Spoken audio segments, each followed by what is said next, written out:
جب بھی مانسون کا سیزن آئے گا ہمیں بہت زیادہ تیاری کرنی ہوگی اور اس سال کی جو سچویشن ہے اس کو مد نظر رکھتے ہوئے ساری پلاننگ کرنی ہوگی، کیونکہ اب بارشیں عام بارشیں نہیں ہیں، اب سیلاب، پھر اگر اس میں ساتھ میں بھارت بھی اگر سیلابی ریلا چھوڑ دے تو پھر آپ کے اوپر مزید مشکل آ جاتی ہے۔ اچھا، لاہور کی جب ہم بات کر رہے تھے تو لاہور میں ہمیں پازیٹیو وہاں سے خبریں آنا شروع ہوئی کہ یہاں سے جو ہے پانی وہ اترنا شروع ہو گیا ہے، لیکن جو اسکول تھے ظاہر وہ بند ہیں اور موسم گرما کی تعطیلات کے بعد اسکول آج سے کھل گئے ہیں، جبکہ سیلاب سے متاثرہ علاقوں میں ابھی بھی اسکول بند ہیں، وچ از ویری وائز۔ اور ڈپٹی کمشنر لاہور نے نوٹیفیکیشن جو جاری کیا ہے وہ یہ بتا رہا ہے کہ شہر کے تمام اسکول 1 سپٹمبر یعنی آج سے دوبارہ کھلنے جا رہے ہیں، بلکہ کھل گئے ہوں گے، اب تو بچے اسکول میں ہوں گے۔ اور ضلع انتظامیہ یہ کہتی ہے کہ والدین اور طلبہ اسکول انتظامیہ سے رابطے میں رہیں، تمام اسکول محکمہ اسکول ایجوکیشن کی ہدایت پر عمل کریں۔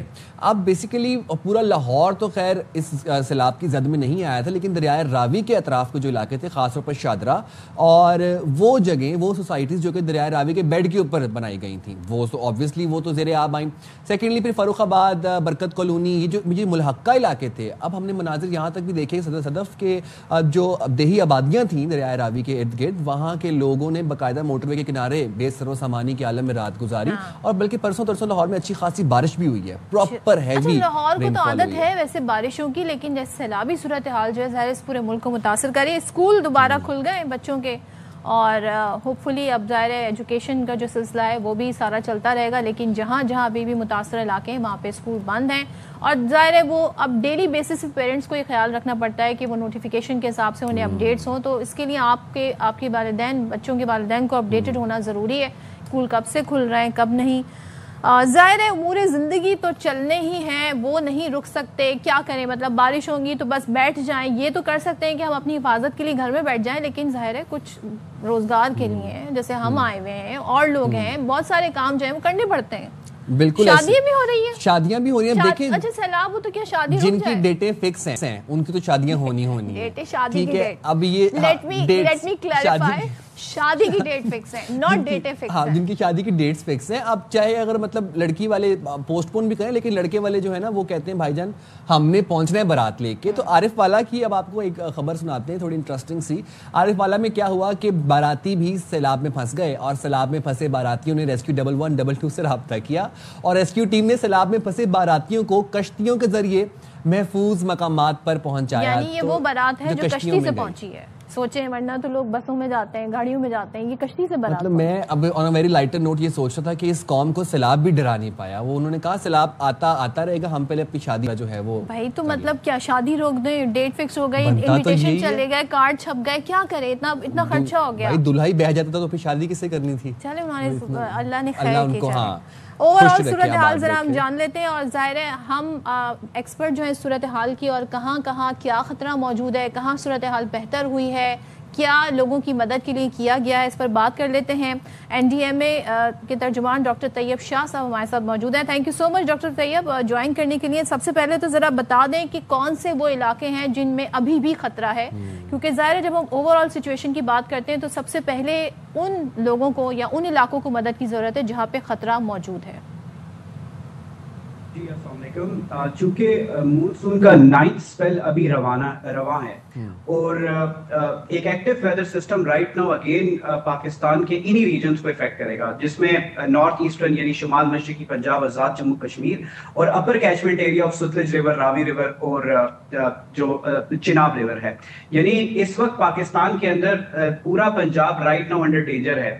وی کین ناٹ سے کہ ابھی خدا نہ خواستہ کوئی سچویشن ابھی ڈیولپ ہو رہی ہے، لیکن آنے والے کل اور پرسوں چونکہ یہ پریڈکشن ہے کہ اگین کافی شدت سے بارشیں انڈین ایلیگلی آکوپائڈ جموں کشمیر اور Indian region of Himachal Pradesh, Uttarakhand, Haryana اور پنجاب میں ہوگی، جس کا ایفیکٹ یہ ہوگا کہ پاکستان کے ریور فلوز راوی، چناب اور ستلج میں اگین بڑھیں گے۔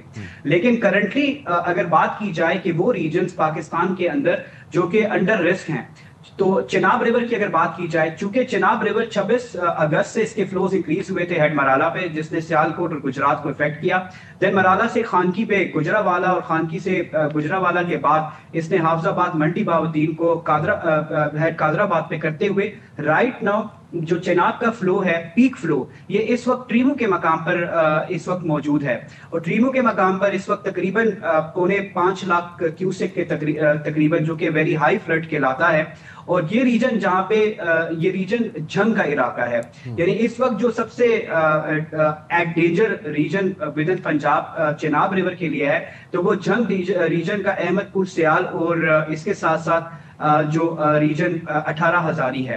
جنگ ریجن میں جب یہ پانی انٹر ہوتا ہے تو اس کے ساتھ جہلم کا بھی پانی انٹر ہوتا ہے لیکن الحمدللہ جہلم کے اتنا فلو اس وقت ہے نہیں تو جنگ کی بات یہ ہے. آگے یہ پانی نیچے آئے گا تو اس کے اندر راوی کا ریور بھی شامل ہو جائے گا کھانے وال کے پاس. اور اگر راوی ریور کی بات کی جائے راوی ریور چونکہ جسر کے مقام پر فلوز اب لوگ سے نارمل کی طرف چلے گئے ہیں اور نارووال کا ریجن اور اس کے بعد شاہدرہ میں بھی اس نے اپنی پیک تقریباً 2.5 لاکھ پکڑی اور لاہور کے ریجن کو اس نے افیکٹ کرتے ہوئے اب نیچے بلوکی میں سائیوال اور ٹوبا ٹیکسیم کو افیکٹ کرتے ہوئے اب یہ فلو جو ہے یہ سدنئی کے مقام یعنی خانے وال کے ریجن کی طرف اس کا ابھی دباؤ پڑ چکا ہے. یعنی at danger right now Jhang for Chenab river ہے, خانے وال فار راوی ریور ہے. لیکن خانے وال پہ ایک اور بھی اسٹریس یہ ہوگا کہ خانے وال میں جو کہ کل شام تک ہم ایکسپیکٹ کر رہے ہیں کہ جب خانے وال اور پہ چناب ریور اور راوی ریور کا پانی دونوں مرچ کریں گے تو ادھر فلڈ کا جو دباؤ ہے وہ زیادہ ہوگا. اور اس کے ساتھ ساتھ اگر ستلج ریور کی بات کی جائے ستلج ریور نے جو کہ قصور پہ گنڈا سنگھ والا پہ افیکٹ کرتے ہوئے اور ابھی بھی افیکٹڈ قصور سب سے زیادہ اس لیے ہے کہ قصور ایک طرف سے راوی ریور سے افیکٹ ہو رہا ہے بلوکی کے مقام پر اور دوسری طرف سے قصور افیکٹ ہو رہا ہے ستلج ریور پہ گنڈا سنگھ والا کی مقام پر. یعنی ایٹ موسٹ مور ڈینجر جو ہے اس وقت قصور ڈسٹرکٹ ہے اور قصور ڈسٹرکٹ سے نیچے اگر ہم آئیں تو پاک پتن ہے, بہاڑی ہے اور دین بہاول نگر آتا ہے.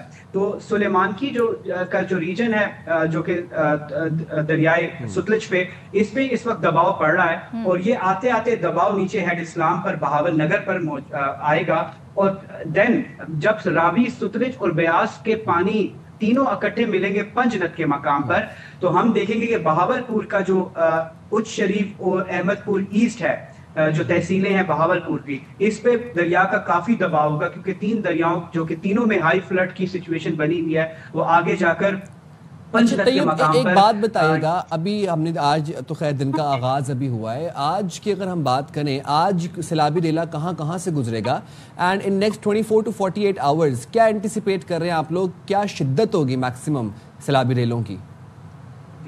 آج ابھی دوپہر 1 بجے تک ہم ایکسپیکٹ کر رہے ہیں کہ ٹریمو کے مقام پر سب سے میکسیمم فلو چناب کا ہوگا جو کہ جھنگ کا ریجن ہے اور شرکوٹ کا ریجن ہے. تو شرکوٹ ڈسٹرکٹ اور جھنگ جو ہے اس وقت جو ہے right now next couple of hours سب سے اسٹریس میں موجود ہے. اور بات کی جائے ریور راوی کی تو راوی میں اس وقت ساہیوال کے اوپر دباؤ زیادہ ہے ٹوبا ٹیکسنگ کے اوپر اور آنے والے 24 سے 48 گھنٹوں کے اندر یہ دباؤ خانے وال ڈسٹرکٹ پہ ہوگا. اس کے ساتھ ساتھ اگلے 48 گھنٹے پنجاب کے سینٹرل ریجن پہ اب زیادہ اس پہ سٹریس پڑے گا جس پہ ملتان چونکہ ملتان ایک کافی بڑا اربن سینٹر ہے وہاں سے یہ ریور راوی اور چناب جب مل کر ایک بڑا دریا بنے گا چناب جس میں راوی کا بھی پانی شامل ہوگا وہ ملتان سے گزرے گا تقریباً 8 سے 8.5 لاکھ کیوسک کا ریلا اس سے گزرے گا. اس کے لیے ہم نے pre identified areas breaching sections identify کیے ہوئے ہیں کہ خدا نہ خواستہ اگر ملتان پر دباؤ زیادہ پڑتا ہے تو فلڈ کی کو ہم کس طریقے سے ریگولیٹ کریں, چاہے وہ ہیڈ محمد والا ملتان کے نارتھ پہ ہو یا ہیڈ شیر شاہ ملتان کے ساؤتھ پہ ہو. ملتان کے ساتھ لودھرا پہ بھی کافی افیکٹ ہوگا اور نیچے ملتان سے جب یہ ملے گا ریور ستلج کے ساتھ تو بہاول پور اور رحیم یار خان یہ وہ ریجن ہے جہاں پہ اگلے 3 دنوں میں دباؤ زیادہ پڑے گا. اچھا ذرا سندھ کا بھی بتا دیں کہ سندھ میں یہ کب داخل ہونا ہے سیلابی ریلا؟ جی میڈم سندھ کے لیے کیونکہ ہم زیادہ اس وقت ورڈ اس لیے ہیں کہ سندھ میں سارے دریاؤں کا پانی جب کمیولیٹو ہوگا وہ سندھ میں داخل ہوگا. ہم ایکسپیکٹ کر رہے ہیں کہ 6 ستمبر کی شام یا 7 ستمبر کی صبح یہ پانی ایک بڑے ریلے کی شکل میں دریائے سندھ کی میں سے گڈو کے مقام پر کشمور گھوٹکی اس کے ساتھ ساتھ میر پور متھیلو اور کنڈ کوٹ جو کہ سندھ کے ڈسٹرکٹ گھوٹکی اور کشمور کے بالکل ندرن ڈسٹرکٹس ہیں، ان میں کافی زیادہ دباؤ پڑے گا، اور تقریباً ہم ایکسپیکٹ کر رہے ہیں کہ 10 لاکھ کیوسک کا ریلا یہ یا 10 لاکھ سے بھی خدا نخواستہ ایکسیڈ نہ کر جائے. یہ ریلا ڈیپینڈ کرتا ہے کہ ابھی کرنٹ ویدر کنڈیشنز جو بن رہی ہیں وہ زیادہ راجن پور کے ہل ٹورنٹس کو ایکٹیویٹ نہ کر دے، یا اس کے علاوہ کرتھر رینج کے ہل ٹورنٹس. تو سندھ میں یہ 6 کی صبح یا 6 کی شام یا 7 کی صبح پہنچے گا، اور گڈو کے مقام پہ یہ ایک کافی دباؤ کریٹ کرے گا. اور اس کے بعد یہ سکھر بیراج پہ جو کہ سکھر اور نواب شاہ کے ریجن، ٹنڈو علیار، ٹنڈو محمد خان، اور اس کے بعد یہ کوٹری میں داخل ہو کے دریائے سندھ جو ہے وہ عربین سی میں شامل ہو جائے گا. چلیں ٹھیک ہے، آپ نے ہمیں صورتحال بتائی. Thank you so much doctor Tayyab. اور جس طریقے سے آپ نے ہمیں پراپر ایک ایریا وائز سچویشن بتائی، کہاں کہاں سے گزرے گا اگلے 24 گھنٹے اور 48 گھنٹے میں، ہم دیکھ رہے ہیں سینٹرل پنجاب جو ہے وہ اس سے ذرا متاثر بھی ہوگا کافی زیادہ. اللہ رحم کرے سندھ پہ، اینڈ پرے کہ چیزیں صورتحال بہتر ہو جائے. ویری ورڈ اباؤٹ سندھ کی ہم جہاں بات کر رہے ہیں، سندھ میں مختلف مقامات پر پانی کی سطح بلند ہونا شروع ہو چکی ہے آلریڈی. این ڈی ایم اے کے مطابق گڈو بیراج جو ہے وہاں پر 8 سے 10 لاکھ کیوسک کا ریلا گزرے گا. ابھی طیب بھی ہمیں یہ بتا رہے تھے کہ 10 اور ایون مور، خدا نخواستہ وہاں سے زیادہ کبھی ریلا گزر سکتا ہے. اس وقت گڈو بیراج پر کیا صورتحال ہے؟ مقامی آبادیوں کا انخلا کروا لیا گیا ہے؟ کیا پریپریشنز کی گئی ہیں؟ ایئر نیوز کے نمائندے علی حسن ہمیں وہاں سے اپڈیٹ کر رہے ہیں. جی اچھا، سچویشن تو ہم ان سے جانیں گے، لیکن ہم یہ بتا رہے ہیں کہ وزیر اعلیٰ سندھ جو ہیں مراد علی شاہ، انہوں نے بھی گڈو بیراج، سکھر بیراج اور قادرپور بند کا دورہ بھی کیا، اور جو یہاں پر ویک پوائنٹس ہیں ان کی فوری مرمت کرنے جا رہی ہے، بہت ضروری ہے. اور ساتھ ہی سپر فلڈ کی تیاری کی ہدایت کی. کہا کہ جتنا بڑا ریلا آ رہا ہے اس میں کچے کا علاقہ ڈوب جائے گا. تو کیا کہہ رہے ہیں ذرا سن لیتے ہیں. چناب اور جہلم کا پانی ٹرمو براج پہ آئے گا، وہ ریلا سب سے پہلے ہمیں ہٹ کرے گا، اور سب سے بڑا ریلا بھی وہی ہے. ہم نے تیاری 9 لاکھ کیوسک کی ہے سپر فلڈ. فیلڈ پہ سٹاف موجود ہے، ہماری پی ڈی ایم موجود ہے. ہم نے پاکستان نیوی سے مدد لی ہے، پاکستان آرمی ہم کانٹیکٹ میں ہیں. ایک لیفٹ بینک پہ پوری ٹیم اور ایک رائٹ بینک پہ پہنچی ہوئی ہے. 192 کشتیاں ہماری اپنی ہیں. اس کے علاوہ پرائیویٹ بوٹس وہ بھی ہم نے کہا ہوا ہے ڈپٹی کمشنرز کو کہ وہ ہائر کریں. 514 ریلیف کیمپس پورے سندھ کے اندر ہم قائم کریں گے. ہمیں امید یہ ہے کہ جو بھی پیک آئی 7, 8, 9 یہ پانی جلدی نکل جائے گا، اس لیے پیچھے پانی اتنا زیادہ نہیں ہے. چلیں تو ساری سچویشن پہ بات کر لیتے ہیں. تیاریاں کیا ہیں؟ اب ظاہر ہے آپ نے گفتگو تو سن لی وزیر اعلیٰ سندھ کی. سعدیہ جاوید ترجمان سندھ حکومت ہمارے ساتھ ہیں. تھینک یو سو مچ سعدیہ. اور ظاہر ہے اس وقت سچویشن ایسی ہے کہ لمحہ بہ لمحہ مانیٹر بھی کرنی ہے. ابھی ہماری بات ہو رہی تھی این ڈی ایم اے کے ایکسپرٹ سے، وہ یہ کہہ رہا ہے 6 سپٹمبر کو یہ تمام جو دریا ہیں ان کا پانی جو ہے وہ سندھ میں داخل ہوگا، اور 10 لاکھ یا اس سے اوپر کا ریلا بھی ہو سکتا ہے. تو آپ کے پاس کیا انفارمیشن ہے اور کیا کیا جا رہا ہے؟ تھینک یو ویری مچ صدف. اس وقت گڈو بیراج کا اپ اسٹریم ڈسچارج جو ہے وہ 318 کیوسک ہے، ٹھیک ہے، اور ڈاؤن اسٹریم جو ہے وہ 303 کیوسک ہے. اور سکھر بیراج اس وقت 285 کیوسک پر ہے، اور اس کا ڈاؤن اسٹریم 234 کیوسک پر ہے. اس وقت سندھ میں، اگر میں اس وقت کی بات کر رہی ہوں تو اس وقت سندھ میں سیلابی ریلے کیونکہ داخل نہیں ہوئے. ہم ایکسپیکٹ کر رہے ہیں، این ڈی ایم اے نے ابھی آپ کے میں سن رہی تھی انہوں نے 6-7 کا ہے، لیکن جو ہم ایکسپیکٹ کر رہے ہیں کہ ٹیوزڈے اور وینسڈے کی درمیانی شب جو ہے وہ پانی سندھ کے بیراجز کی طرف گڈو کل پرسوں کی بات جی کل اور پرسوں، کیونکہ جب یہ پانی ٹریمو اور پنجنت کے پاس پہنچے گا تو ہم کافی کلیئر ہو جائے گی سندھ گورنمنٹ کہ کتنا پانی ایکسپیکٹ ہم کر رہے ہیں گڈو بیراج. دیکھیں گڈو بیراج کی کیپیسٹی ہے 12 لاکھ کیوسک، اور جب سپر فلڈنگ ہوئی تھی 2010 میں تو اسی بیراج نے 13 لاکھ کیوسک پانی اپنے اوپر سے گزارا تھا. اور جو ہے لیکن اس وقت خدا نخواستہ سپر فلڈنگ کی بالکل تیاری سندھ گورنمنٹ نے سپر فلڈنگ کی ہے کہ اگر 9+ ہوا تو پھر ہم سپر فلڈ کی طرف چلے جائیں گے. آپ نے اچھا یہ کلیریفائی کر دیا کہ 9+ از سپر فلڈ، یہ کنسیڈر کیا جاتا ہے. ٹھیک ہے. ایک بات بتائیے گا، خدا نخواستہ اف تھنگس گو ساؤتھ اور جس طرح وزیر اعلیٰ مراد علی شاہ بھی کل یہ بات کہہ رہے تھے کہ گڈو بیراج کے اوپر اگر ہم چیزیں دیکھتے ہیں کہ ورس ہوتی ہیں خدا نہ خواستہ تو کچے کے جو لوگ ہیں وہ سب سے زیادہ متاثر ہوں گے. تو کچے کی آبادیوں کا انخلا کر لیا گیا ہے یا ان کی منتقلی کے لیے کیا پریپریشنز ہیں؟ دیکھیں کوئی 600 مقامات ہیں فرام گڈو ٹو کوٹری میں اوپر سے پورے نیچے تک جہاں تک اس نے آنا ہے اور اس کے بعد یہ سمندر میں پانی شامل ہوگا. وہاں رائٹ بینک اور لیفٹ بینک پہ 600 جو ہے وہ جو لوگوں کو وہاں سے نکالا جائے گا ان سپاٹس کو مارک کر دیا گیا ہے لوکل ایڈمنسٹریشن کے ساتھ. وہاں کمپلیٹ پریپریشن ہے. جو سرکاری عمارتیں قریب موجود ہیں ان کو خالی کرا لیا گیا ہے کیونکہ لوگوں کو منتقل کرنے کی اگر ضرورت پڑی. 15 لاکھ کی آبادی ہے جو کچے کی ہے جس کو اگر خدا نہ خواستہ ورس سچویشن میں ہم سپر فلڈنگ کی طرف گئے تو ان کو کمپلیٹلی ایویکویٹ کرنا ہوگا. اچھا یہ آپ کہہ رہی ہیں کہ سپر فلڈ کیسے آپ لوگ اندازہ لگائیں گے؟ 8-9 سے اوپر ہوگا تو لگائیں گے. کس مقام پہ جا کے اندازہ ہوگا کہ یہ سچویشن جو ہے انڈر کنٹرول ہو سکتی ہے؟ کیونکہ آپ نے 2010 کا ریفرنس دیا کہ 13 لاکھ سے اوپر کا پانی یہاں سے گزرا تھا گڈو سے. جی پنجنت کے پاس جب پنجاب سے یہ پانی پنجنت کے پاس پہنچے گا اور گڈو بیراج کے لیے وہ اپنا سفر شروع کرے گا اس وقت سندھ گورنمنٹ کو ایکوریٹ فگرز تو خیر کوئی بھی نہیں کر سکتا لیکن اس وقت ایک رف آئیڈیا ضرور سندھ گورنمنٹ کو مل جائے گا کہ گڈو بیراج پر کتنا پانی متوقع ہے. اس جگہ پر تمام دریا جو ہیں وہ مل جائیں گے. پانی ایک جگہ ہوگا پھر وہ گڈو کی طرف بڑھنا شروع کرے گا. اس وقت پر ایک پکچر یقیناً کلیئر ضرور ہوگی کہ کتنا پانی گڈو بیراج کو سے گزرے گا. دیکھیں کوئی بھی ایسی میکینزم تو ہے نہیں کہ ایگزیکٹ فگرز ہوں گے لیکن ایک رف آئیڈیا ضرور سندھ گورنمنٹ کو مل جائے گا.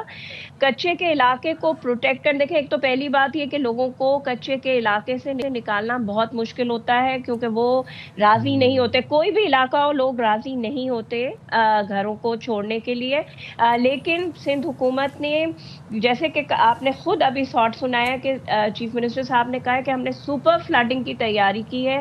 15 لاکھ لوگ ہیں جو وہاں ہیں ہمارے پاس. ایک ایک آدمی کی لسٹ ہے کتنا مال مویشی ہے اس علاقے میں اس کو بھی سیکیور کرنا ہوگا.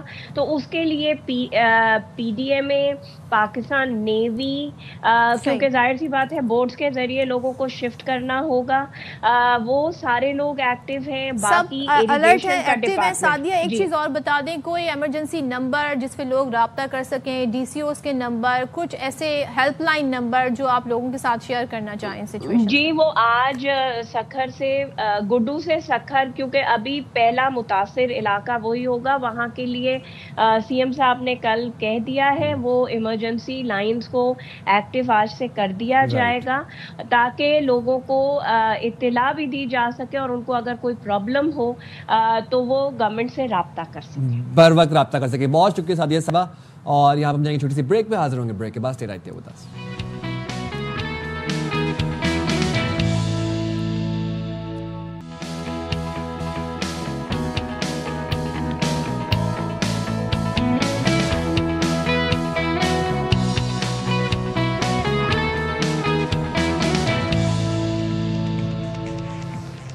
السلام علیکم. باخبر سمیرا میں ایک دفعہ پھر سے آپ کو کہتے ہیں خوش آمدید. میں ہوں سائم خان. صدف عبد الجبار ہمارے ساتھ آج موجود ہیں. آج کیا مطلب اب سے موجود ہیں 2 ہفتے بعد آج آپ ہمارے ساتھ موجود ہیں. ویورز نے بڑا مس کیا آپ کو. لوگوں کی محبت ہے. مجھے میسیجز بہت سارے میسیجز ملے بہت سوائے کچھ لوگوں کے.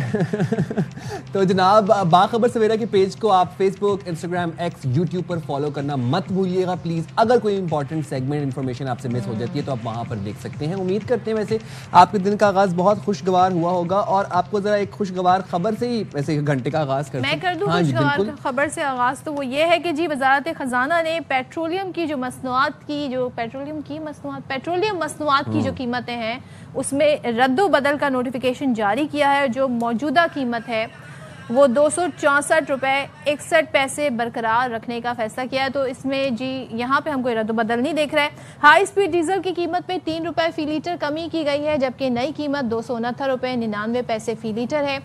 مٹی کا تیل 1 روپے 46 پیسے سستا، نئی قیمت 174 روپے 81 پیسے فی لیٹر. لائٹ ڈیزل 2 روپے 40 پیسے فی لیٹر سستا اور نئی قیمت 159 روپے 76 پیسے فی لیٹر ہو گئی ہے. تو مطلب ہم یہ سمجھ لیں کہ اس مہینے پیٹرول مہنگا نہیں ہو رہا. یہ کتنی ویسے خوش آئند بات ہے کہ چلیں ایٹ لیسٹ کچھ ریلیف تو ہے نا، کیونکہ یہاں سے پیٹرول مہنگا ہوتا ہے، وہاں سے اشیاء خوردنوش کی قیمتیں مہنگی ہو جاتی ہیں، وہاں سے کرائے مہنگے ہو جاتے ہیں، ٹکٹس مہنگی، سب کچھ مہنگا. پھر پیٹرول نیچے آئے بھی آئے لیکن وہ قیمتیں واپس نیچے نہیں آتی ہیں. اور بوجھ کس پہ ڈلتا ہے؟ بوجھ ہم پہ ڈلتا ہے، آپ پہ ڈلتا ہے، سیلریڈ کلاس عوام پہ ڈلتا ہے. اور جب یہ قیمتیں ویسے کم ہوتی ہیں تو بھی کوئی کمی نہیں ہوتی ہے، وہ موجودہ ہی رہتی ہیں. اس میں ہم دیکھتے ہیں جی کچھ ایسا تبدیلی نہیں ہوتی ہے. اچھا جی اب ذرا کچھ وزٹ کی بات کر لیتے ہیں. بالکل جی، جس طرح بھی آپ بتا بھی رہی تھی لاسٹ آور کہ وزیر اعظم شہباز شریف اس وقت SCO اجلاس کے سربراہی اجلاس میں شرکت کے لیے پہنچ چکے ہیں. اور ہم آپ کو بتا رہے تھے کہ چینی صدر شی جن پنگ اور خاتون اول نے وزیر اعظم کا پرتپاک استقبال کیا. اجلاس کے آغاز پر تمام سربراہان مملکت کا گروپ فوٹو بھی لیا گیا. اب وزیر اعظم شہباز شریف، روسی صدر ولادیمیر پوٹن سمیت کئی ملکوں کے سربراہ موجود تھے. اب بھارت کے وزیر اعظم نریندر مودی اجلاس میں تنہا نظر آئے. گروپ فوٹو کے بعد صدر اور وزیر اعظم آپس میں گفتگو کرتے ہوئے ہال کی جانب گئے، لیکن مودی الگ تھلگ سیکیورٹی اہلکاروں سے ہاتھ ملاتے نظر آئے. یہ کیا اچھا یہ تو بھائی ہونا ہی تھا. ہم آپ سوچیں شنگھائی تعاون تنظیم کے بارے میں ہم آپ کو بتاتے رہتے تھے، ہر سال اس کی گیدرنگ ہوتی ہے، سربراہان مملکت ہوتے ہیں، لیکن اس سال مختلف کیا ہے؟ اس سال مختلف ہوا ہے بنیان مرصوص. الحمدللہ اس میں کامیابی کے بعد اب بھارتی جہاں بھی جاتے ہیں، خاص طور پہ نریندر مودی جہاں جاتے ہیں، وہ ہمیں ایسے ہی تنہا خلاؤں میں دیکھتے ہوئے نظر آتے ہیں. اور پھر آپ کہہ رہے ہیں کہ وہاں ان کی اب ظاہر ہے پاکستان کو جو پذیرائی مل رہی ہے، جو ہمارے وزیر اعظم کو پذیرائی مل رہی ہے، جو ہمارے فیلڈ مارشل کو پذیرائی مل رہی ہے، اس کے بعد ہم یہ دیکھتے ہیں کہ ظاہر ہے وہ تھوڑے سے انسیکیور ہو جاتے ہیں بھارتی. سیکیورٹی ہمیں دکھتی ہے، وحشی کے دورے پڑنے لگ جاتے ہیں. بھائی جب آپ نے بے وقوفانہ باتیں، آپ اتنی بڑی معیشت کے وزیر اعظم ہیں، آپ ایسی بے وقوفانہ باتیں کریں گے کہ پاکستان کے نوجوانوں روٹی کھاؤ ورنہ گولی کھاؤ، اس طرح کی فضول پانی اور لہو ایک ساتھ نہیں. یہ باتیں اب ایسے بیسیکلی ہوا کیا ہے کہ بھانڈا پھوٹ گیا ہے، ایکسپوز ہو گیا ہے. بھارت جو خطے میں اپنی دھاک بٹھانا چاہتا تھا پوری عالمی برادری کو پتہ چل گیا. اور یہ اب آپ یہ مناظر دیکھ رہے ہیں کہ مودی جو تھے وہ کس طریقے سے فومو ہو رہا ہوگا ان کو. میرے خیال سے he was cornered and وزیر اعظم was standing with all the boys, all his squad. اس میں رجب طیب اردوان تھے، اس میں بیشتر اور بھی ممالک کے سربراہان مملکت تھے، ہم منصب بھی تھے. صدر پیوٹن سے بھی وہ ملاقات ہوئی ان کی، لیکن ہمیں نا بڑے وہ اگنورڈ نظر آئے. پیوٹن سے ملاقات جب ہو رہی ہے تو مجھے وہ یاد آ گیا S-400. تو بس وہ اب کہتے ہیں نا ان ملکوں کی ہزیمت جو اٹھانی پڑی وہ بھارت کی وجہ سے اٹھانی پڑی. اب کیا کریں؟ انہوں نے تو اپنی طرف سے بھرپور ٹیکنالوجی دی تھی بھارت کو. رافیل طیاروں کی بات کر لیں، S-400 کی بات کر لیں، مگر جنہیں چلانا ہی نہ آئے، جن کے اندر صلاحیت ہی نہ ہو، وہ کیا کر سکتے ہیں؟ خیر یہ کتنی اہم ہے اور کیا ڈائنامکس چینج ہوئے ہیں آفٹر مے، آفٹر مارکہ حق، آفٹر یعنی مرصوص، اور پاکستان کو جو اب ماشاءاللہ الحمدللہ پذیرائی ملتی ہے. ذرا اس صورتحال پہ بات کر لیتے ہیں. ہمارے ساتھ موجود ہیں سابق سفیر اور تجزیہ کار ڈاکٹر جمیل خان. جمیل خان صاحب تھینک یو سو مچ. ظاہر ہے اس پہ تو ہم بات کریں گے پاک چین دوستی، شنگھائی تعاون تنظیم، اس کی اہمیت، اس کی سگنیفیکینس، لیکن سب سے پہلے بتائیے جو استقبال ہو رہا ہے ہمارے پرائم منسٹر کا، ہمارے ڈیلیگیشنز کا، ہمارے فیلڈ مارشل عاصم منیر کا آفٹر بنیان مرصوص، تو اس پہ حوالے سے آپ کیا کہیں گے؟ What has change actually? In fact ہر بدلتے دن کے ساتھ اور ہر اگلی SCO کانفرنس اور سبمٹ میں پاکستان کی اہمیت مزید کلیدی ہوتی جا رہی ہے. اور اس مرتبہ خاص طور پر جو جنگ جیتی ہم نے اور مارکہ حق میں، اس کے بعد پاکستان کا پروفائل آگے بڑھ گیا. دو باتیں اس میں ہوئی ہیں. ایک تو انڈیا میں جو انڈیا کے ویپنز تھے جن ممالک نے سپلائی کیے تھے وہ ٹیسٹ ہو گئے، ویسٹ انڈیز اور اس میں کچھ رشینز بھی جو آپ نے ذکر کیا بھی، اور اس کے علاوہ چائنیز جتنے بھی ہیں اس میں اس نے ہماری صلاحیت کو بتایا کہ it's a man behind the gun, it's a man behind the machinery. تو اس لحاظ سے ہمارا پروفائل تو یقیناً بڑا ہے. اور اس کی غمازی آپ کو نظر آتی ہے اس قسم کے جو کانفرنسز یا سبمٹ ہوتے ہیں. آپ نے دیکھا کہ جس طریقے سے، جس گرم جوشی سے سربراہان ہمارے پرائم منسٹر سے مل رہے ہیں یا چیف آف آرمی اسٹاف سے بھی مل رہے ہیں، فیلڈ مارشل سے، تو اس کے پس پردہ بہت ساری چیزیں ہوتی ہیں. لیکن اس کے ساتھ ساتھ اس وقت اگر آپ نے دیکھا جائے تو پوٹن نے اپنی اسپیچ میں کیا کہا, شیپنگ من نے اپنی اسپیچ میں کیا کہا, اس کا احاطہ چند لمحوں میں تو کرتے ہی کرتے ہیں. لیکن میں آپ کی ناظرین کو یہ بتاتا چلوں کہ اس وقت global 43% of the global population وہ اس پورے خطے میں, ایس سی او کے خطے میں, اور دنیا کی تقریباً 27 سے 30% جو جی ڈی پی ہے وہ اس خطے میں ہے. تو اس وقت آپ نے دیکھا کہ تقریر میں بھی جن چیزوں کا اشارہ دیا گیا شپنگ کی طرف سے, یا جو ایجنڈا تھا, اس میں نظر آ رہا ہے کہ جو شفٹ ہے فرام گلوبل ویسٹ سے گلوبل ساؤتھ کی طرف جو شفٹ ہے وہ نظر آ رہا ہے, اور اس کی غمازی کی گئی. اور یہ بتایا گیا پوٹن کی طرف سے بھی کہ ہمیں جتنے بھی ممبرس ہیں ان کی ساورنٹی, ان کی ٹیریٹوریل انٹیگریٹی کی ہمیں حفاظت کرنی ہے. اور ساتھ میں یہ بھی بتایا اور اس کا اشارہ دیا گیا, بہت سارے کامنٹیٹرز ہیں, کہ اس وقت جو جتنی باتیں ہو رہی ہیں اور جو آپٹکس نظر آ رہے ہیں وہ نظر آ رہا ہے کہ ویسٹ کی جو ہیجمونک, اور خاص طور پر اس میں سب سے بڑا ملک جو ویسٹ کا ہے وہ یونائٹڈ اسٹیٹس, اور اس کی ہیجمونک جو ایک رویہ ہے اس یہ توڑ کے لیے, اس کو کاؤنٹر کرنے کے لیے بھی یہ پلیٹ فارم اب سامنے ابھرتا نظر آ رہا ہے. اس کے ایجنڈے پہ اگر بات کی جائے تو اس میں ریجنل سیکیورٹی میں ایران بھی آ جاتا ہے, حالانکہ اس میں کاؤنٹر ٹیررزم کی بات ہوتی ہے, اس میں باقی چیزیں ہوتی ہیں, لیکن ریجنل سیکیورٹی میں جو اس کے ممبرز ہیں ان کی ساورنٹی کی جو کہ پوٹن نے بات کی وہ بھی آ جاتی ہے. تو باقی اس میں تو نارمل چیزیں, کلائمیٹ چینج ہمیشہ بات ہوتی ہے. ملٹی لیٹرل ڈائلاگ کا مطلب یہ ہے کہ آپ دیکھیں کہ ویسٹرن کنٹری کے آپ کو اس میں افراد نظر نہیں آئیں گے, ویسٹرن طاقتوں کے, قوتوں کے, اس لیے کہ یہ جو سارے کا سارا ہے معاملہ. اور آپ مودی کی بات کر رہی تھیں اپنے انٹرو میں, تو مودی جو ہے وہ 2 کشتیوں میں سوار ہو کر اور سارے فائدے لے کر اور پھر آ کے جب شامل ادھر ہو رہے ہیں, اور خاص طور پر جن حالات میں سے گزرے ہیں پچھلے دنوں, اور لوگوں کو پتہ ہے کہ جب ان کو سبکی ہوئی ہے امریکہ کے طرف سے اور ٹریڈ ٹیرف کے طرف سے, تو اب ان کی لیننگ تھوڑی سی اس طرف ہوتی نظر آ رہی ہے.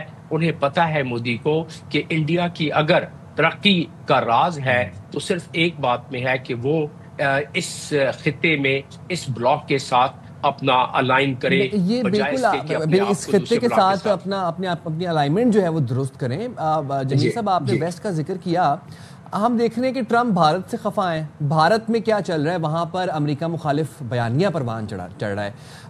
بتایا جا رہا ہے کہ جو فون کال تھی مودی اور ٹرمپ کے بیچ میں, جو لاسٹ فون کال تھی, اس کے بعد کام بڑا خراب ہو گیا. اب اس کے بعد ہم یہ دیکھ رہے ہیں کہ جو 50% ٹیرف تھا اس کا باقاعدہ نفاذ بھی ہو گیا بھارت کے اوپر امریکہ کی جانب سے. یہ کیا ڈائنامک دیکھ رہے ہیں آپ, بھارت کیوں یہ ہاتھ پاؤں جوڑ لیتا ویسے ڈونلڈ ٹرمپ کے سامنے؟ جی, ملکوں کے درمیان جب اس قسم کے حالات پیدا ہو جائیں, دیکھیں اس ٹیلی فون میں جس کا ذکر کہ نیو یارک ٹائم میں بھی بڑی اچھی طریقے سے کر دیا گیا ہے, اس میں ہوا کیا کہ جب ٹیلی فون پر بات ہو رہی تھی تو ڈونلڈ ٹرمپ نے تذکرہ کیا کہ یہ میڈیشن جو ہوئی ہے اس میں جنگ بندی ہوئی ہے, اس کا ذکر کیا, اور بعد میں بتایا کہ نوبیل پرائز کے لیے پاکستان نے مجھے نامینیٹ کیا ہے. تو اس سے اس کا اشارہ ملتا تھا کہ بھائی جنگ آپ کے لیے بھی تو بند کرائی ہے نا, آپ کو بھی تو مار سے بچایا ہے ہم نے, مار پڑنے سے بچایا ہے. تو اس میں مودی نے کہا کہ نہیں, یہ امریکہ کا ایسی کوئی واسطہ نہیں ہے, یہ بائیلیٹرل طور پر ہمارا معاملہ ہے, ہم اس کو طے کریں گے انڈیا اور پاکستان. ایک تو اس پہ ناراضگی ہوئی کیونکہ انہوں نے 40 مرتبہ کہا ہے, اور میں آپ کے پروگرام میں پہلے بھی ذکر کر چکا ہوں کہ میڈیشن انہوں نے کرائی ہے.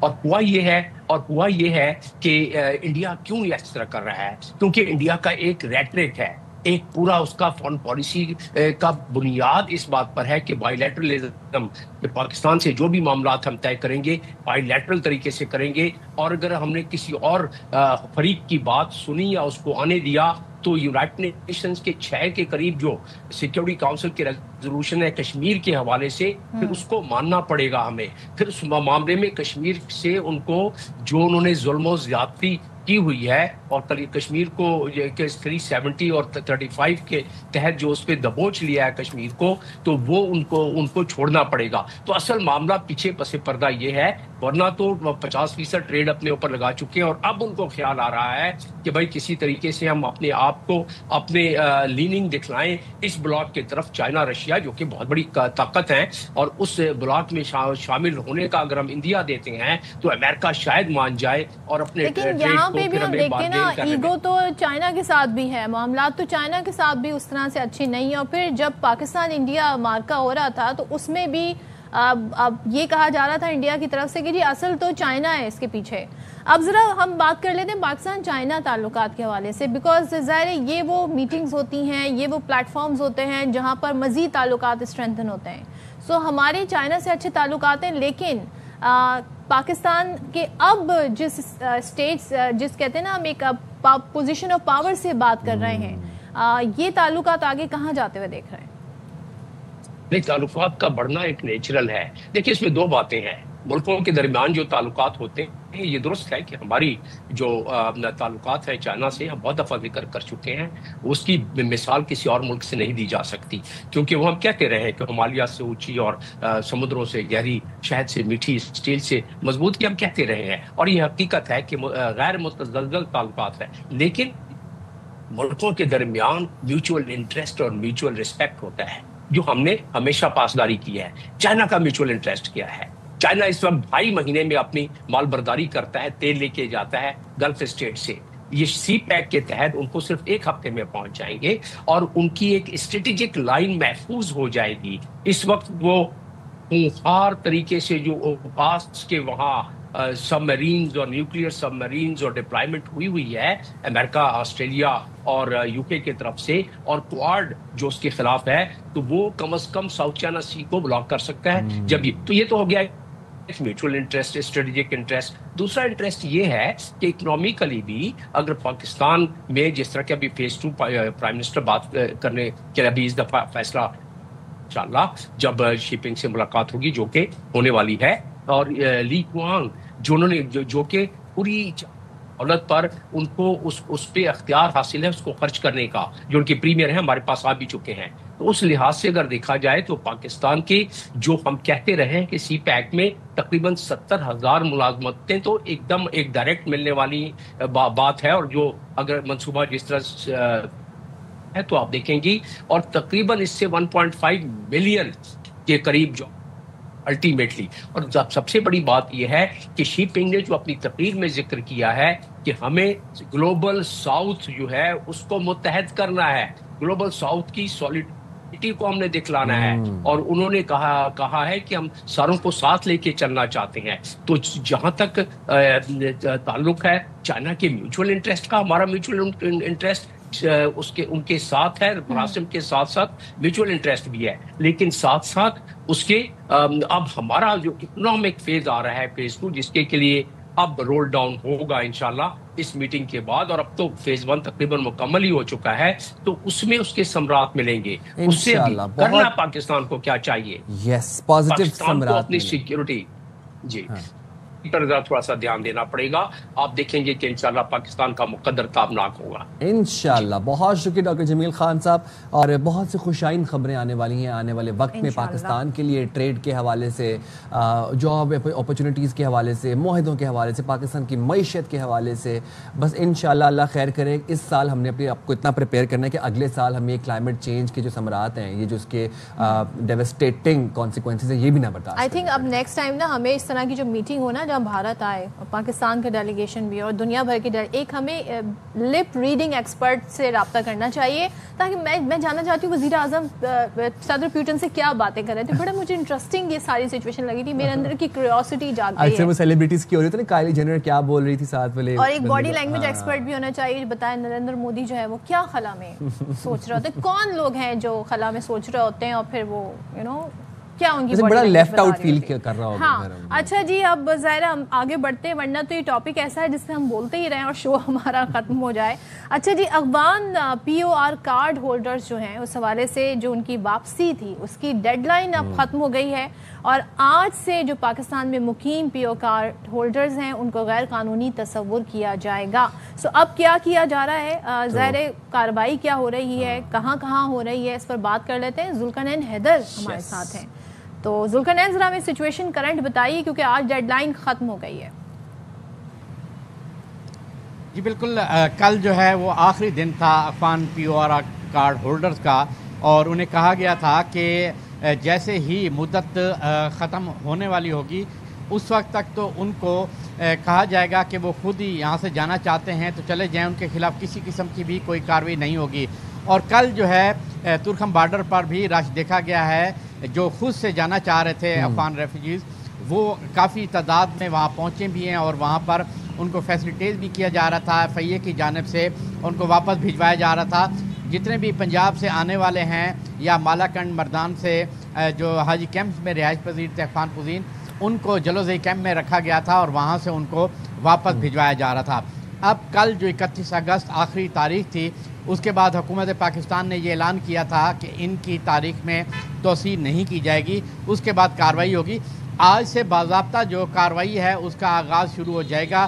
پورے ملک میں جتنے بھی افغان باشندہ جہاں رہ رہے ہیں جن کے پاس POR کارڈ تھے اور اب وہ ختم ہو چکے ہیں، ان کو گرفتار کیا جائے گا. گرفتار کرنے کے بعد 14 فارن ایکٹ کے تحت جو ہے ان کے خلاف مقدمہ درج ہوگا اور اس کے بعد ان کو یہاں سے ڈیپورٹ کرنے کا جو سلسلہ ہے وہ شروع کر دیا جائے گا.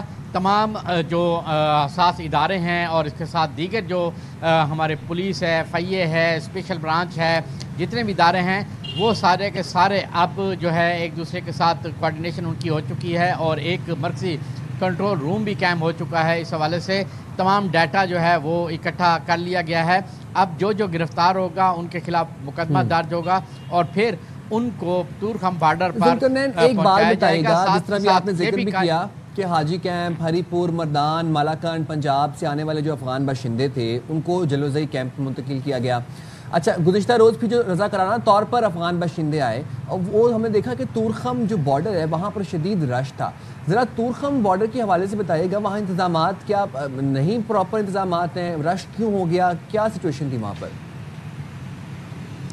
جی، رش کی جو وجوہات ہے وہ سیلابی پانی بھی ہے کیونکہ جو پاک افغان روڈ تھا، ایک روڈ جو ایک سائڈ بھی بہہ گئی تھی سیلاب کے پانی میں، جس کی وجہ سے یہ رش جو ہے وہ بڑھ گیا تھا. وہاں پر جو FIA کے کاؤنٹر ہیں وہ بھی بڑھا دیے گئے ہیں تاکہ لوگوں کو جلد بھجوائے جا چکے. تمام جو انتظامات ہیں جو وہاں پہ کیمپ بھی بنائے گئے ہیں تاکہ وہاں پر لوگ بیٹھے رہیں، ان کو سہولت فراہم کی جا سکے اور جیسے ہی صورتحال بہتر ہو تو پھر ان کو نکالا جائے. لیکن صاف ظاہر ہے وہاں پر اس وقت بھی 8 سے 10 کاؤنٹر ہیں تو اگر فرض کیجئے وہاں پر 300-400 بندہ بھی ہے تو تب بھی رش ہی محسوس ہوتا ہے اور ٹائم لگتا ہے. تاہم کل جتنے بھی لوگ تھے ان میں سے زیادہ تر لوگ جو ہے ان کو واپس بھجوا دیا گیا ہے. باقی جتنے تھے ان کو کیمپس میں رکھا گیا ہے اور اسی طرح اب جو گرفتار ہوں گے ان کو وہاں پہ پہنچایا جائے گا. ساتھ ساتھ یہ بڑی اہم چیز ہے کہ اب جو افغانی گرفتار ہوگا اور وہ واپس جائے گا اب وہ بلیک لسٹ ہو جائے گا، اب وہ واپس بھی نہیں آ سکے گا، نہ تو اس کا ویزا لگے گا کیونکہ بہت دفعہ ایسا بھی ہوا ہے کہ یہاں سے ڈیپورٹ کیا گیا ہے تو پھر وہ واپس آ جاتے تھے. جن کو ڈیپورٹ کیا جائے گا ان کو بلیک لسٹ کر دیا جائے گا، واپس نہیں آ پائیں گے. بہت شکریہ ذوالقرنین حیدر، آپ ہمیں اپڈیٹ کر رہے تھے. اور پاکستان میں مقیم افغان باشندے POR کارڈ ہولڈرز ان کی آج واپسی کی جو مدت تھی وہ ختم ہو چکی ہے. اب جو POR کارڈ ہولڈرز افغان باشندے ہوں گے پاکستان میں ان کے خلاف کارروائی ہوگی اور ان کو پھر ڈیپورٹ کیا جائے گا. چلیں جی، اب ذرا بات کر لیتے ہیں پاکستان میں جو کار پالیسی ہے، یعنی کاروں سے متعلق جو حکومتی پالیسی ہے وہ کیا ہے. پاکستان موٹر ڈیلرز ایسوسی ایشن نے حکومت کا جو ڈرافٹ ہے جو کہ ہے موٹر وہیکل ڈیولپمنٹ ایکٹ 2025 اس پر اپنے تحفظات کا اظہار کر دیا. اب ظاہر تحفظات کیا ہیں یہ ہم آپ کے ساتھ اس وقت شیئر کرنے جا رہے ہیں. اس ایکٹ کو جائز اسٹیک ہولڈرز کے مفادات کے خلاف قرار دے رہے ہیں. موٹر ڈیلرز ایسوسی ایشن اور اوورسیز پاکستانیوں کے لیے انتہائی نقصان دہ قرار دے رہے ہیں. وہ اس لیے کیونکہ اب دیکھیں پاکستان کے لیے جس طرح بتایا صدف نے آپ کو کہ اوورسیز پاکستانی کے لیے انتہائی نقصان دہ قرار دیا جا رہا ہے. حکومت کی جو ٹی آر تحفہ اسکیموں کو ختم کرنے یا محدود کرنے کی پالیسی کو اوورسیز پاکستانیوں کے حقوق سلب کرنے کے مترادف قرار دیا جا رہا ہے. اب ایسوسی ایشن کے مطابق مقامی اسمبلرز نے 35 سال قبل 100% لوکلائزیشن اور مقامی گاڑیوں کی تیاریوں کا وعدہ کیا جو اب تک پورا نہ ہو سکا. اور آپ یہ دیکھیں کہ اسی وجہ سے پاکستانی صارفین کو مہنگی اور غیر معیاری گاڑیاں خریدنا پڑ رہی ہیں.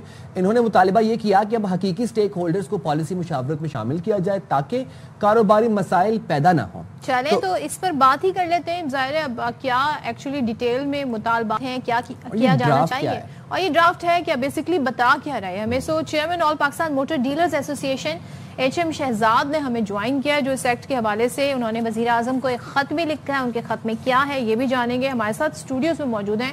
تھینک یو سو مچ شہزاد صاحب. ذرا سا ہمیں بتا دیں یہ موٹر ڈیولپمنٹ ایکٹ 2025 کا ڈرافٹ جو ہے اس پر بیسکلی تحفظات کیا ہیں جو ہم نے کچھ مینشن کیے, ذرا تھوڑا سا آپ اسے ایلیبوریٹ کر کے بتائیں. میں تھوڑا سا اس کا بیک گراؤنڈ بتا دوں. بالکل ہم WTO کے انڈر آتے ہیں. ہم نے آج سے کوئی 20 سال پہلے WTO کو سائن کیا تھا, ورلڈ ٹریڈ آرگنائزیشن.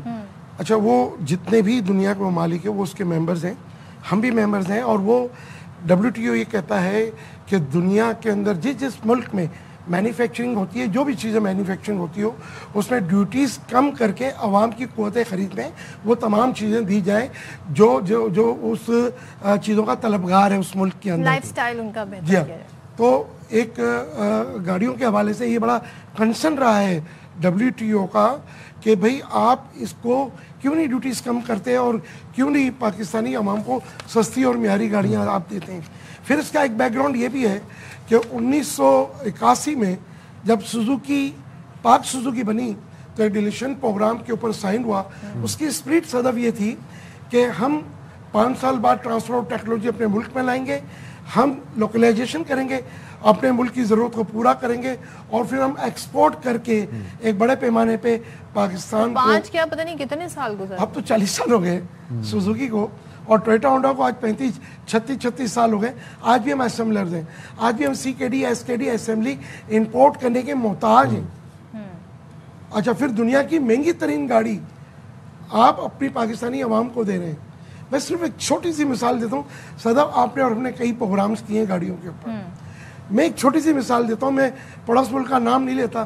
وہاں پر یہ جو سوزوکی الٹو ہے نا, وہاں کے روپیز میں 4.25 لاکھ کی ہے. اگر ان کا روپیہ اسٹرانگ ہے تو پاکستانی 13 لاکھ بنتے ہیں. آج آپ وہ گاڑی جس میں آپ بیٹھنا پسند نہ کریں وہ آپ 32.5 لاکھ روپے کی دے رہے ہیں. کیوں؟ فرق یہ ہے کہ وہاں 100% لوکلائزیشن ہے اور 100% وہ جو بھی ملک. اس کا ذمہ دار کون ہے پھر؟ یہ لوکلائزیشن نہیں ہو سکی. آپ نے کہا 5 سال کی پالیسی سی 40 سال ہو گئے. اس کی سب سے بڑا ذمہ دار جو نا وہ EDP ہے اور منسٹری آف انڈسٹریز ہے. آپ کیوں ٹائم دیتے گئے, کیوں نہیں؟ اچھا اتنا ہی قصوروار لوکل اسمبلرز بھی ہے اور ان کا وینڈر بھی ہے. مجھے بڑی افسوس سے کہنا پڑتا ہے کہ ہم آج اس دور میں کھڑے ہیں کہ ہم دنیا سے CKD SKD اسمبلی امپورٹ کر کے, آج پاکستان کو ڈالر کی ضرورت ہے. آپ کا صدف کروڑوں ڈالر آپ کا CKD SKD امپورٹ کرنے میں جا رہا ہے, اور پھر آپ عوام کو دے کیا رہے ہیں 6 مہینے کا ٹائم, 7 مہینے کا ٹائم. اگر فوری طور پہ ابھی آپ کو گاڑی چاہیے آپ بلیک میں گاڑی خریدیں. کہاں ہوتا ہے؟ اچھا ویسے اب سچویشن تھوڑی اوائڈ بھی کرتی ہے امپورٹڈ اس لیے کہ وہ کہتے ہیں جی پارٹس نہیں ملتے, اس کے لیے بڑا مسئلہ ہو جاتا ہے, تو پھر وہ لوکل کی طرف ہی جاتا ہے. اچھا شہزاد صاحب ایک بات بتائیے گا, اب تھوڑی سچویشن ہم یہ دیکھ رہے ہیں کہ ابھی حکومت نے جو مزید 40% ڈیوٹی عائد کی ہے, اس کا یہ سینیریو ہے کہ 2026 میں 30% ہو جائے گی, 2027 میں 20 ہو جائے گی, پھر 2028 کرتے کرتے اس طرح کم ہوتے ہوتے پھر ختم ہو جائے گی. اچھا تو پھر ویٹ ہی کرتے رہیں. ہاں تو اس کے مطلب پازیٹیو امپیکٹس نہیں آئیں گے عوام کے اوپر؟ نہیں, پہلے تو ایک دیکھیں اس کا بیک گراؤنڈ آپ کو بتاؤں کہ جو یہ استعمال شدہ گاڑی جو TR بیگیج گفٹ کے تحت آتی ہے, ایک تو یہ سمندر پار پاکستانی بھیجتا ہے اور آپ کو ڈالر میں ڈیوٹیز اور ٹیکسز دیتا ہے. اچھا یہ تو اپنی جگہ آپ بات سمجھ لیں. اچھا ہمارے یہ جو TR بیگیج گفٹ کے تحت جو گاڑیاں آتی ہیں نا, اس پہ 132% سے لے کے 550% ڈیوٹیز اینڈ ٹیکسز ہیں. لوکل کیا کر رہے ہیں؟ صرف 35% دیتے ہیں. اچھا اب اس کے اوپر مزید آپ کہہ رہے ہیں کہ ہم 40% اور بڑھا دیتے ہیں پھر ہم ہر سال 10% کم کریں گے. نہیں ایسا نہیں ہے. یہ جتنے بھی ڈیوٹیز اینڈ ٹیکسز ہیں یہ آپ کو 2030 تک آپ نے یہ ختم کرنے ہیں اور آخر میں جا کے 20% یا 15% صرف ڈیوٹیز رہے گی. آر ڈی ریگولیٹری ڈیوٹی ختم ہو جائے گی, دوسرے ٹیکسز ختم ہو جائیں گے, چاہے وہ سیل ٹیکس ہوگا 20% یا کسٹم ڈیوٹیز ہوگی. یہ لیکن 5 سال کس نے دیکھے. آج آپ کو ضرورت ہے, مجھے ڈاکٹر کہہ رہا ہے کہ نہیں جی آپ کو میں ابھی دوائی نہیں دوں گا, 5 سال بعد آئیے گا. مجھے تکلیف آج ہے, مجھے گاڑی کی ضرورت آج ہے. آپ دیکھیں نا ایک چھوٹی فیملی جس کے 2-3 بچے میاں بیوی ہیں, آج وہ ہمارے ملک کی گاڑی لینے سے جو ہے وہ اگر 5 سال پرانی گاڑی آئے گی تو یہ ہم پھر نہ سمجھے کہ ہاں جنک یارڈ بن جائے گا. وہ کتنا اس کی مائلیج کتنا ہوگا, کتنا چلی ہوئی گاڑی ہوگی. وہ دیکھیں ایک تو آپ بات یہ سمجھ لیں کہ جاپان کی جو ڈومیسٹک گاڑی ہے دنیا کی نمبر 1 ایک گاڑی ہوتی ہے. جاپان اپنی عوام کو جو گاڑی دیتا ہے وہ شاید ایکسپورٹ بھی نہیں کرتا اور یہ ڈومیسٹک گاڑی ہی آتی ہے. یہ تو 5 سال پرانی ہے, تو خیر 6 سال اور 10 سال پرانی بھی آستہ 2026 سے آپ جو ہے وہ 10 سال پرانی بھی لا سکتے ہیں. تو ایک تو یہ آپ کو میں بتا دوں, جب وہ ایکسپورٹ سرٹیفکیٹ ایشو کرتا ہے اس کا مطلب ہے کہ وہ 100% engine wise, body wise, suspension wise, petrol average wise, break wise لاجواب گاڑی ہے. اچھا ہم اپنے اس سے ہٹ جائیں گے کہ جو یہ اب جو نیا جو ایکٹ لے کے آ رہے ہیں اس میں سب سے بڑا پرابلم کیا ہے. اس میں سب سے بڑا پرابلم یہ کہ جو اس میں آپ نے شرائط ڈال دی ہیں, 2 شرائط تو آپ کی مان لیتا ہوں کہ بالکل ٹھیک ہے کہ جو بھی گاڑی امپورٹ کرے وہ سیل ٹیکس میں بھی رجسٹرڈ ہو, انکم ٹیکس میں بھی رجسٹرڈ ہو. لیکن اس کے ساتھ آپ نے ایک یہ دے دیا کہ جی وہ ای ڈی پی سے لائسنس لے, پھر اس کا اتنا بڑا شو روم ہو, پھر اس کا اتنا بڑا ورک شاپ ہو. بھائی ای ڈی پی کا تو کوئی تعلق ہی نہیں ہے. ای ڈی پی دیکھتا ہے کن چیزوں کو, وہ صرف گاڑیوں کو نہیں دیکھتا. ای ڈی پی اور بہت ساری چیزوں کو بھی پاکستان میں دیکھتا ہے. اس کا کام ہے کوالٹی کو چیک کرنا اور جو بھی اسمبلنگ یہاں چیزیں ہو رہی ہیں اس کو دیکھنا. امپورٹ ایکسپورٹ کا تو تعلق ڈائریکٹلی سیدھا جو ہے وہ کامرس منسٹری سے, وزیر تجارت سے ہے. ہم یہ چاہتے ہیں, ہم نے وزیر اعظم سے بھی اپیل کی ہے, اپنا فائنانس منسٹر سے بھی اپیل کی ہے کہ جناب اس کے اندر ہمیں کامرس منسٹر کے ساتھ بٹھایا جائے. عوام کو سستی معیاری گاڑی دینا چاہتے ہیں اور آپ کو ایک بہت بڑا ریونیو چاہتے ہیں.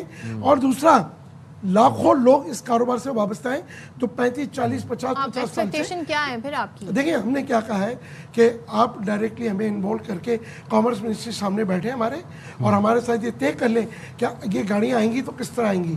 دوسرا یہ 40% ڈیوٹی لگانے کا مقصد یہ ہے کہ آپ چاہتے ہیں کہ یہ گاڑیاں نہ آئیں.